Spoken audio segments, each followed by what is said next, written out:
더불어민주당 고민정 의원 전화 연결됐으니까요. 자세한 얘기 한번 나눠보겠습니다. 의원님 안녕하세요. 네, 반갑습니다. 네, 요즘이 진짜 초비상사태라고 지금 볼 수밖에 없는데 많이 그렇죠. 힘드시겠습니다. 네. 힘들고 목소리도 잘 안 나오고 그런데 뭐 끝까지 다 힘을 쥐어 짜내야죠. 그렇군요. 목소리만 들어도 제가 좀 짠하네요. 네. 정말. 지난번엔 참 씩씩하셨는데. 자, 네, 어쨌든, 지금도 부산에 내려가는 길이에요. 그래서 이 새벽에? 네. 그러시구나. 네. 하여튼 고생 많으시고요. 자, 어쨌든 네. 선거운동 기간에 지금 현장 많이 돌아다니고 계시는데 사실 국민들이 생각하는 게 그거예요. 여론하고 실제 분위기가 음. 같으냐 틀리냐 이게 도대체 여론조사는 믿을 수 있느냐 민주당 이재명 후보가 뒤지고 있는 거냐 이런 얘기 하거든요. 어떻습니까 솔직히? 제 경험을 비춰봐도 여론조사가 그 실제 투표하고 완전히 일치하지는 않습니다. 근데 다만 네. 그 추세는 저희가 유의 깊게 볼 필요가 있습니다. 추세요. 그러니까 제가 오세훈 후보하고 결었을 때도 처음에는 지는 걸로 시작을 했지만 그렇죠. 점점 저는 계속 상승세를 타면서 결국 마지막에는 이기는 걸로 끝났거든요. 네. 근데 지금도 보면은 윤 후보는 계속 하향세를 타고 있고 이재명은 지금 상승세를 타고 있는 게 모든 여론조사에서 공통적으로 나오는 거여서 이미 양 진영의 사람들이 이미 결집이 다 된 것 같고요. 문제는 그 중간에 계신 분들인데 이분들은 늘 실리적으로 판단을 하는데 이분들의 그 방향배들이 조금씩 이제 정해지고 있는 분위기인데 그 상승세를 이재명 후보가 타고 있는 것 같다는 겁니다. 네, 그렇군요. 상승세가 네. 중요하다. 지금 이 얘기, 추세가 또 중요하다. 이 얘기 지금 해주셨어요. 네. 그런데 사실 2주밖에 안 남았고, 조기 투표, 사전 투표 날짜까지 사실 계산하면은 정말 열흘 정도밖에 안 남은 거 아니겠습니까? 좀 그렇죠. 늦은 거 아닐까요? 그렇죠. 아니에요? 괜찮아요? 그렇지 않습니다. 뭐, 아직도 시간은 많이 남아 있고요. 네네. 지금 이제, 아직 마음을 정하지 않은 분들이 여론조사상으로 보면 주로 2030 여성들의 표심이 어디로 갈지 알 수가 없다라는 이제 기사들이 굉장히 많은데, 실제로도 저도 그걸 좀 느낍니다. 그렇군요. 그렇기 때문에 뭐 저희들도 이제 그쪽에 더 심혈을 기울일 수밖에 없는데, 저는 국민의힘에서는 2030 여성들의 표는 그냥 버렸다고 좀 판단하고 있는데요. 왜냐하면 어제였던 것 같은데 네. 국민의힘 유세 현장에서 네, 맞아요. 어떤 그 전쟁을 반대한다라는 피켓을 들었던 여성들에 1인 시위하던 대해서 여성분. 네. 네, 맞습니다. 근데 국민의힘 지지자들이 폭력을 행사하고 폭언을 쏟아부었는데 문제는 그 옆에 분명히 국민의힘 옷을 입은 관계자가 있었음에도 불구하고 방조한 거거든요.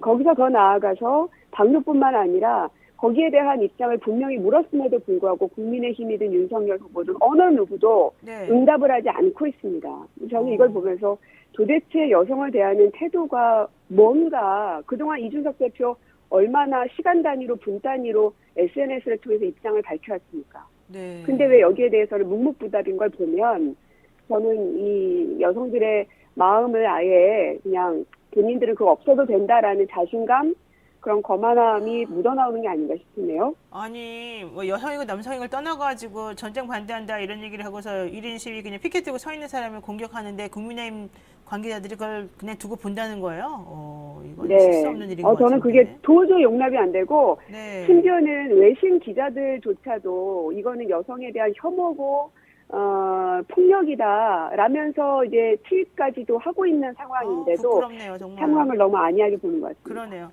자, 선거가 막바지로 다가오는 상황에서 이제 좀 전에 뭐 잠깐 언급하셨습니다만 이준석 대표 얘기를 지금 안 할 수가 없는 상황이 됐습니다. 어제 뭐 권영세 선대위원 본부장한테 혼나가지고 혹은 핀잔에 들어가지고 유세도 안 갔다 뭐 이런 얘기도 나오긴 하던데 어쨌든 이게 전부 다 이준석 대표의 입 때문에 벌어진 일 아니겠습니까? 지금 의원님하고도 계속해서 지금 설정 벌이고 있는 걸로 얘기 나오는데 이 조롱하는 언어 이건 도대체 왜 이러는 걸까요, 이분은? 저도 참 궁금한데 궁극적으로는 이준석이라는 그 어떤 개인 인간을 배제하고요. 그러한 정치를 하는 것은 정치권에서 저는 퇴출돼야 된다고 생각합니다. 퇴출돼야 된다? 네. 이게 정치라는 게 말장난하는 것이 아니잖아요. 네네. 그런 비아냥을 하고 싶으시면 혼자 집에서 벽 보고 하시든지 뭐 그거까지야 관여하지 않겠지만 어쨌든 공당의 대표로서 그러한 발언들을 연이어서 한다는 것은 이 상대편에 있는 저희들도 굉장히 불쾌하지만 본인의 당에 있는 의원들조차도 지적을 많이 하고 있거든요. 네, 맞아요. 그래서 네. 총체적으로 대한민국 정치판을 굉장히 지저분하게 만들고 있는 장본인이거든요. 네, 네. 그래서 이러한 정치 행태는 저는 퇴출돼야 한다고 생각합니다. 그래서 의원님께서도 이준석 대표에 대해서는 오히려 당신이 민주당 선거를 도와준 엑스맨 아니냐 이런 얘기도 사실 하셨어요. 네. 그러니까 당 내부, 국민의힘 내부에서도 지금 이준석 대표를 향해서 계속해서 지금 좀 자제해라 뭐 이런 얘기를 하고 있는데 결국 이게 당 대표 리스크 아니겠느냐. 결국에는 이것 때문에 망할 수도 있다. 이런 위기감도 지금 있는 것 같습니다. 아마 그쪽에서는 그런 논의들이 상당히 많이 있는 것으로 알고 있고요. 네. 이미 한참 전부터도 제가 본회의장에서 이렇게 다녀보면은 여당, 야당 같이 있지 않습니까? 네네네. 그러면 이제 야당 의원님들 있는 쪽을 제가 이렇게 지나가다가 우연히 들었는데, 어쨌든 대표에 대한 그런 불만들이 굉장히 날것의 언어로 막 얘기하시는 걸 제가 들은 바가 있었거든요. 그러니까 그런 걸 보면 국민의힘 의원들조차도 네. 이 대표의 막말 리스크에 대해서 굉장히 불만이 좀 팽배해 있는 것 같습니다. 이준석 대표가 이렇게 하는 거는 솔직히 말해가지고 대선 끝나고 나면 이기든 지든 본인은 팽당할 것이다. 이런 우려, 그다음에 공천, 지방자치, 지방의원들 네. 지금 선거도 있고 그래서 본인의 입지를 다지기 위해서 이거라도 지금 내가 잡고 있어야 된다 하는 것 때문에 아니겠습니까? 그러니까 그게 얼마나 속 좁은 겁니까? 그렇죠. 정치라는 걸 특히나 네네. 당의 대표라면 당의 승리를 위해서 혹은 대한민국 정치의 미래 비전을 밝힐 수 있는 자리여야 하는데 네. 저는 오히려 기대를 많이 했습니다. 이제 청년 정치가 이준석이라는 사람을 통해서 각광을 받을 수 있겠구나. 물론 네. 저희로서는 굉장히 견제도 하고 나름 그런 마음도 있기는 했지만 그래도 한편으로는 좀 잘해서 청년 정치가 좀 자리를 잡을 수 있기를 바랐는데 그렇죠. 그런 점에 있어서는 굉장히 아쉽고 좀 안타깝고 실망스럽죠. 막 그렇습니다. 네. 좋아요. 자, 지금 어쨌든 이제 앞으로 이준석 대표와 정말 자제할지는 좀 지켜봐야 될 노릇이고 지금 네. 오늘 토론회가 2차 토론회가 이제 대선 후보들끼리 있고 그다음에 주말에 윤석열 후보하고 안철수 후보가 만나겠다 뭐 이런 얘기 나오는데 안철수 후보는 뭐 이제 끝났다라고 말은 또 입으로 하면서도 사실 여지를 좀 남기는 것 같아서 혹시 주말에 네. 단일화 변수가 조금 어떻게 될까요? 이게 좀 의미가 있을 것 같은데. 글쎄 저는 김종인 대표가 그 얘기 했더라고요. 이미 끝난 상황이라고. 네네. 저는 이제 그 말에 되게 공감을 하는데 왜냐하면 이제 후보 대 후보는 만나서 그래 우리 단일화합시다 얘기할 수는 있습니다만 결국은 당의 어떤 교통정리도 필요한 거거든요. 네. 그럼 국민의당과 국민의힘이 흡수통합을 하는 것인지 아니면 어떤 자리를 서로 내어주면서 이제 동등한 위치에서 이제 통합을 해 나갈 것인지를 정해야 될 텐데 지금 이제 국민의힘의 당대표는 계속 이제 조롱을 하면서 안철수 대표를 이제 인정하지 않고 있어서 그렇죠. 이게 당대당 간의 이 결합이 저는 어렵지 않을까 생각이 드네요. 좋습니다. 좀 우리 고 의원님께서는 어려울 것이다 단일화 이거 얘기는 좀 이제 여기서 정리될 것이다 그랬는데 그렇다면은 이재명 후보가 지금 뭐 다당제를 보장하는 선거개혁 제안하면서 좀 윤석열 후보 빼고 다 모여서 협력하자 이런 얘기 했습니다만은 안철수 네. 후보 사실은 좀 시큰둥하잖아요. 니네 알아서 해라. 소신이라면 열심히 해라. 뭐 이런 얘기 들어봤는데 그렇다면은 이재명 후보랑 뭐 연합하거나 이런 것도 불가능하다 이렇게 보는 게 맞을까요? 어떻게 될까요?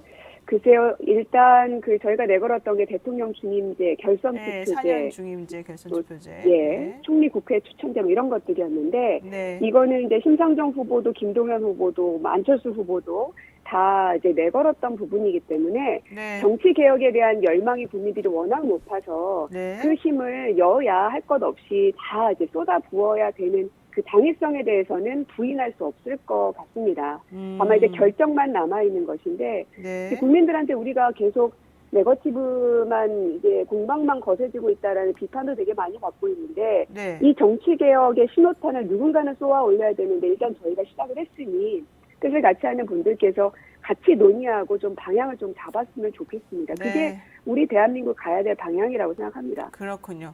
자, 요 얘기도 한번 해보겠습니다. 이재명 후보가 공식 선거 공보물에 본인의 검사 사칭 전과 관련해서 소명을 했는데 그 네. 당시에 같이 공범으로 기소가 돼서 재판을 받았던 PD가 이재명 후보의 소명 내용은 다르다 이러면서 뭐 1심 판결문을 얘기를 하면서 이 후보를 공격하고 나섰습니다. 어제. 네. 이거는 어떤 입장이실까요? 이제 대선 공보물에 적혀 있는 이제 그런 표현들은 네. 법원 판결을 토대로 해서 작성된 것이기 때문에 적법한 표현이라고 말씀을 드리고요. 이게 해석의 문제로 갈 것이 아니라 네. 법원의 판결이 중요할 테니까 그걸 좀 우선시해서 판단해 주시면 좋겠습니다. 그러니까 사실은 이제 이 문제가 이번에만 문제된 게 아니라 2018년도에 경기도지사 선거할 때 이재명 후보가 자신의 선거 공보물에 또 이 소명을 네. 이런 했던 게 하나가 있지 않습니까? 네, 네. 그때 당시에 이렇게 나와 있습니다. 시민운동가로서 공익을 위해 분당 파크뷰 특혜 분양 사건 진상 규명과 고발 과정에서 이 일은 발생한 것이다. 특히 분양 사건 대책위 집행위원장이던 후보자를 방송 PD가 인터뷰하던 중에 담당 검사 이름과 사건 중요 사항을 물어서 알려주었는데 결국에는 이게 검사 사칭을 도운 것으로 판결이 되었다. 이렇게 이제 말을 했는데 요 부분 관련해가지고 사실은 이게 수원고등법원에서 공직선거법 네. 위반 판결 요번에 얼마 전에 났던 이재명 후보에 대한 그 선고에서 이게 지금 사실은 클리어된 거 아니었나 이런 생각이 드는데 맞습니다. 네, 모두 다 무죄 판결을 받았죠. 그렇죠. 그런 설명이 틀리지 않다. 그래서 지금 이재명 후보 측에서는 그 판결에 근거해서 그대로 쓴 거기 때문에 문제 없다. 그리고 PD나 맞습니다. 이런 사람들은 지금 국민의힘하고 좀 연결해가지고 공격하고 있는 거기 때문에 그거는 사실이 아니다. 이렇게 얘기를 하는 거예요. 네, 맞습니다.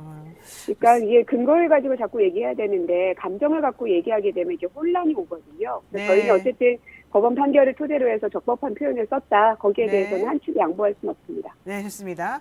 자, 지금 고민정 의원하고 얘기 함께 나누고 있는데요. 요거 하나 여쭤보겠습니다. 윤석열 후보 부동시 의혹 논란이 지금 계속해서 잦아들지 않고 네. 있는데요. 군에 입대할 때는 너무 시력 차이가 많이 나가지고 사실은 뭐 군대도 못 간 사람이 어떻게 검사 임명할 때는 괜찮아졌다. 이거 좀 이상하지 그렇죠. 않냐 이런 이상하죠. 얘기거든요. 네, 지금 네, 화면 보시는 맞습니다. 것처럼 0.7 차이가 나서 병역이 면제됐던 사람인데 그다음에 갑자기 파란색으로 된 것처럼 좋아졌어요. 그러다가 또 최근에는 갑자기 0.85로 또 차이가 엄청 벌어지고 또 0.7로 됐다.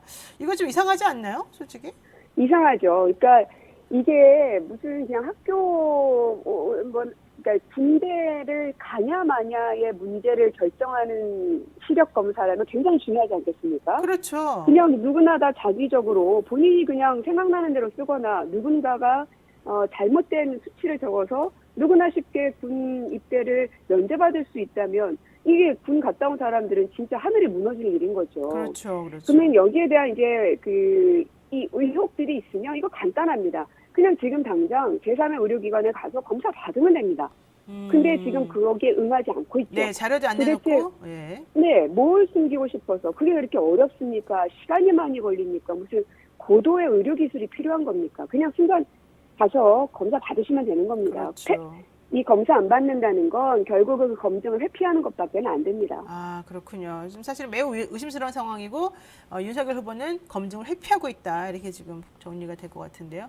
자, 도이치모터스 주가 조작 관련해 가지고 지금 김건희 씨 관련해서도 한번 얘기를 해봐야 될 것 같습니다. 네. 지금 좀 전에 뭐 우리도 얘기했습니다만 김건희 씨가 도이치모터스 주가 조작에 관여한 것처럼 보이는 정황이 매우 많이 나타났는데 국민의힘에서는 아니라 그러는데 이거 이외에도 윤석열 후보랑 결혼한 이후에도 또 다른 작전주에 그렇습니다. 투자했다 이런 얘기 나오지 않았습니까?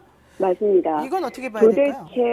도대체 김건희 씨가 주가 조작을 얼마나 많이 한 건지 이거는 낱낱이 다 파헤쳐져야 될 문제입니다. 그 허위 경력 때도 여러분들 기억하시겠지만 네. 한두 건이 아니었습니다. 제가 본 것만도 수십 건이었습니다. 아, 허위 경력과 수상 경력들. 네, 그렇죠. 근데 거기에 대해서 처음엔 계속 아니다, 허위다라고 했던 사람들이 마지막에 뭐라 그랬습니까? 잘 보이고 싶어서 그랬던 거다. 이게 잘 보이고 싶어서 말하는 그 한마디로 넘어갈 수 있는 사안입니까? 그렇지 않죠. 네. 이 주가 조작은 그것보다도 훨씬 더 위중한 사안입니다. 그런데 여기에 대해서도 그냥 계좌 공개하면 됩니다. 통장 계좌. 분명 본인은 한 개라고 얘기했지만 지금 밝혀진 걸로는 5개가 이용된 걸로 나오고 있고 무려 284건의 의심거래 정황들이 있습니다. 네. 여기에 대해서 해명을 해야 되는데 왜 통장 이 잔고는 공개하지 않으면서 무조건 아니라고만 하면 네, 네. 그래서 대통령 선거 이후에 본인이 대통령이 되면 모든 검찰 권력은 내 손 안에 들어오니까 그때까지만 버티자. 이런 심산으로밖에는 느껴지지 않는 거죠. 그렇군요. 선관에서 어떤 얘기가 있냐면 네.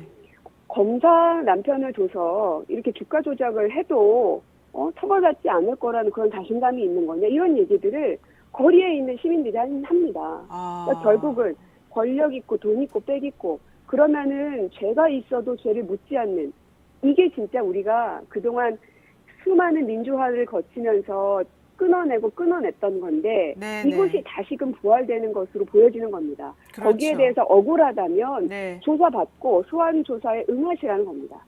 사실 뭐 요 얘기는 그냥 제가 변호사로서 드리는 말씀이지만 같이 공범으로 지금 공범 뭐 김건희 씨는 아니죠. 어쨌든 이 도이치모터스 주가 조작에 지금 연루돼서 재판받는 사람들이 많은데 그 사람들하고 만약에 김건희 씨가 정말로 공모를 했는데 김건희 씨만 빠졌다 그런다면 원래는 네. 그 재판받는 사람들은 억울해서라도 쟤도 같이 했어요. 원래 이렇게 말하는 게 일반적인데 이분이 지금 대선 후보 부인이기 때문에 그런 말을 못해서 속으로 소가리를 되게 할 수밖에 없는 거다. 이런 네. 얘기도 사실 좀 들려오긴 했어요. 예.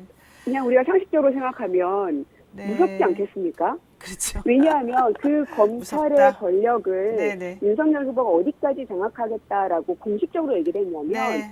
검찰의 무소불위 권력을 이 규제하고 관리 감독하기 위해서 공수처 만들었습니다. 그런데 네. 그거 폐지하겠다고 했죠. 그렇죠. 법무부 장관의 수사지휘권도 폐지하겠다고 합니다. 네. 심지어는 검찰에 단독으로 예산을 편성할 수 있는 권한까지 주겠답니다. 즉 검찰의 권력과 예산과 인사권과 모든 것을 다 그냥 주겠다는 거거든요. 네, 네. 그리고 한동훈 검사에 대해서도 독립수사라는 표현까지 썼는데 만약에 한동훈 검사가 그 발언이 부담스럽거나 혹은 정말 그러한 공직의 자리에 갈 의향이 없었으면 당시 그 발언이 나왔을 때 나는 그럴 마음이 없다. 나는 윤석열 후보가 진짜 멋지게 이 나라의 대한민국을 끌었으면 좋겠다. 나는 대기종원을 하겠다. 이런 네. 말을 해야 되는데 아무 말도 하지 않았거든요. 그렇군요. 알겠습니다. 자, 어쨌든 간에 이 또 다른 주가국이 나온 그 건 관련해서는 N사가 얘기가 되고 있는데 매출액보다 영업적자가 많은 상태였기 때문에 주가 급등세가 없는데 윤 후보가 중앙지검장으로 취임한 직후에 단기간에 1만 400원까지 급등을 했고 이제는 근데 네. 900원이다. 이거 좀 문제가 있어 보인다. 여기까지 정리하고요. 네. 하나만 여쭤볼게요. 남욱 네. 씨가 조선일보 기사에 어제 나온 건데요. 남욱 씨가 뭐라고 얘기했냐. 김만배가 정진상, 김용, 유동규와 의형제를 맺었다고 했다더라. 이런 얘기가 지금 보도가 된 게 하나가 있어요. 그렇다라고 한다면 네. 실제 정진상 실장이 이재명 후보 측근이기도 하고 또 김용 선대위 조직본부장이 또 여기 이름이 나오고 있기 때문에 이거 좀 네. 문제인 거 아니냐 이런 얘기이거든요. 이거는 어떻게 봐야 될까요? 저는 이걸 보면서 네. 결국은 이재명은 결백하구나 하는 생각이 들었습니다. 그래요? 왜냐하면 왜요? 네. 대장동의 몸통 그리고 그 대장동의 그 수많은 이익들을 챙겨가는 게 이재명이다라고 국민의힘에서 연일 얘기했었습니다. 그렇죠. 예. 근데 대장동의 그분은 이재명 정치인이 아니라 대법관이라고 한국일보에서 보도까지 했습니다. 네네. 즉, 이 이재명 후보를 걸고 넘어지려고 했는데 그게 실패한 거죠. 어느 것 아. 하나 진실이 나오는 게 아무것도 없습니다. 그러니까 그 다음에 나가는 게 그 측근들을 이제 거론하기 시작하는 거거든요. 근데 반면에 윤석열은 어떻습니까? 대장동 개발 대출 브로커였던 조우영 씨한테 무려 1,805억입니다. 이 네. 대출 비리 혐의에 대해서 네. 커피 한 잔 주고 눈 감아준 거 아니냐라는 의혹이 나오는데 거기에서의 주임 검사가 윤석열 본인 당사자입니다. 네. 그러므로 네. 이 대장동의 몸통, 대장동 게이트는 윤석열 게이트인 것이 만천하에 지금 드러나고 있는 거라고 저는 봅니다. 그렇군요. 알겠습니다. 아, 좀 시간이 없어서 못 여쭤봤는데 삼부 토건을 또 막 3번이나 받았다 이런 얘기가 또 대화 녹취록에 나오기도 해서 그 부분도 네. 조금 확인 좀 해봐야 될 것 같습니다. 일단 오늘 여기까지 지금 말씀 나눠야 될 것 같네요. 의원님 오늘 네. 바쁘신데 고맙습니다. 네, 고맙습니다. 네.